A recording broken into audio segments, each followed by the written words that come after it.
Friends, welcome to this lecture on the divine-human interface in Jesus Christ. We are going to consider this topic from different perspectives, maybe a little bit of the historical stuff, a little bit of the, theological analysis of the scriptural teaching about the true nature of Jesus Christ, the person of Jesus Christ, and how the two natures actually combine in one person. And we will also focus a little bit on the questions that our critiques have been raising about this issue, particularly our Muslim friends, and see how in the light of our understanding of the true nature of Jesus Christ, we are going to be able to answer the questions that our Muslim friends are raising against this, important doctrine of the Christian faith.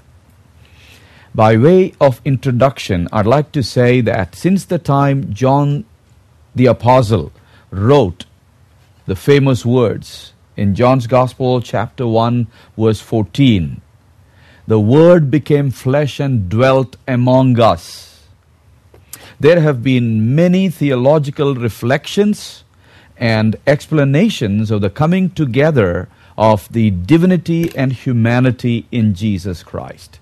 And this is what I call the divine-human interface in Jesus Christ.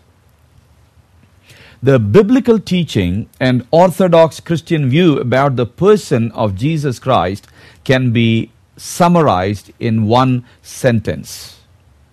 And that is this: Jesus Christ was fully God and fully man in one person, and will remain so forever and ever.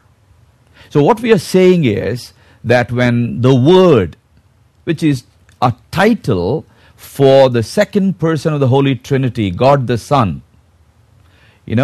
became flesh and dwelt among us, that union between the divine and the human was not temporary. It is permanent. And that's what we are trying to say.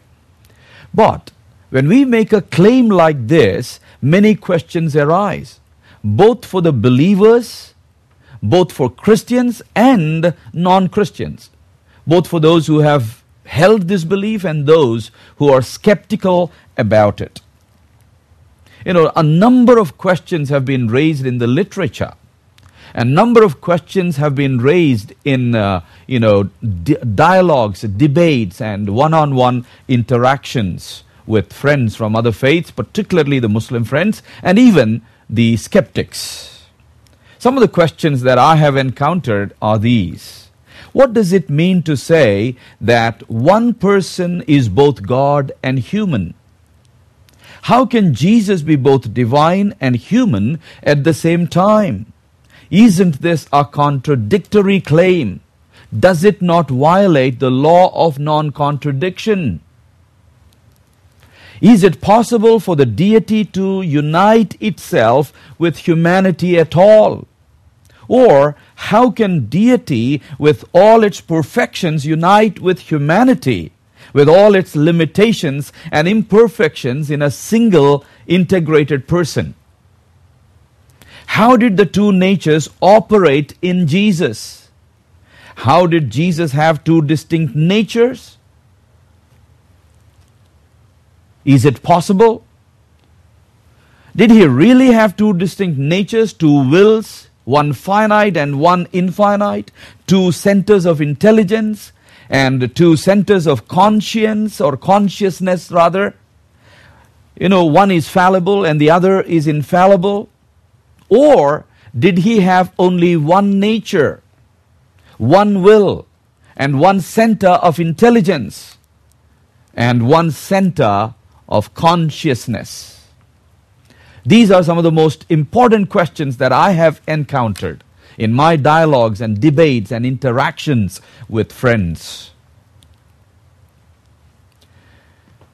Christians have been grappling with these questions right from the first century onwards.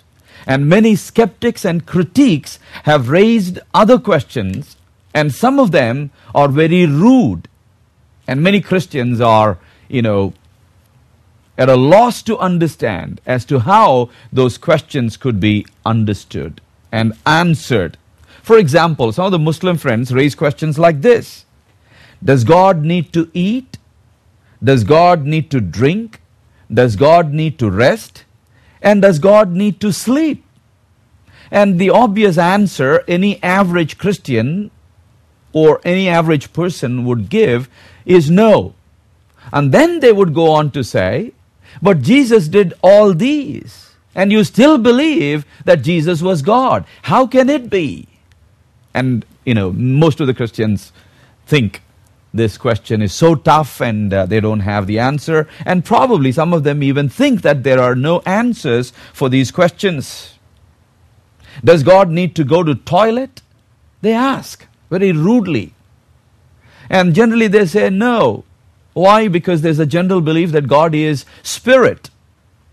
And then they go on to say, but Jesus did all this.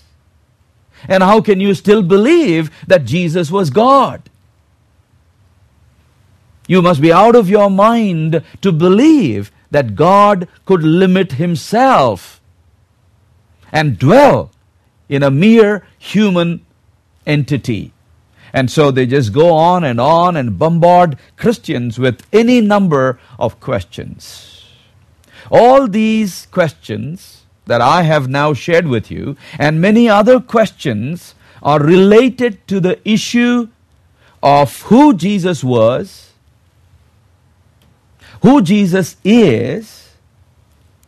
And so, in this lecture, this is what our focus is going to be on. We are going to focus on the true identity of Jesus. Was he just a man who claimed to be God? Or was he a God who just appeared to be a human? Or was he and is he really one person with two distinct natures that were somehow combined in him? Let me now take you through a historical overview of this debate about the true identity of Jesus Christ.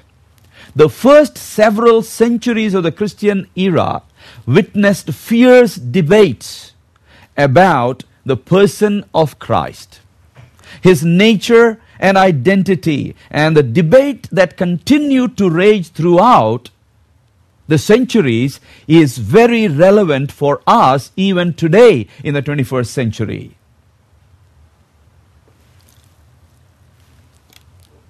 For example, when you look at that book that Dan Brown had written, the novel, The Da Vinci Code, what was he trying to do? Basically, he was trying to, again, raise the same questions that have been raised and discussed and in some ways settled. And that's what they were affirming. He who knew no sin was made sin for us when the sin of all of us was laid on him. But he in himself, in his genuine humanity, was without sin. That's why he could stand up in front of his arch rivals and challenge them if they could establish sin in him. And all that he got in response was silence. Not only then, but throughout the centuries, people have tried to find something fault with him, sinful with him, and the world has failed. Jesus is the only person who stands out in history as the most perfect human that has ever lived and had trodden the face of the earth. Sinlessly perfect, but perfectly human. His humanity is complete and perfect with all of its aspects. And that's what the Bible makes very clear. And so his pre-existence and divinity is established, and his genuine humanity is established. And so we move to the third truth, the unified functioning of the two natures in one integrated person of Jesus Christ. The unified functioning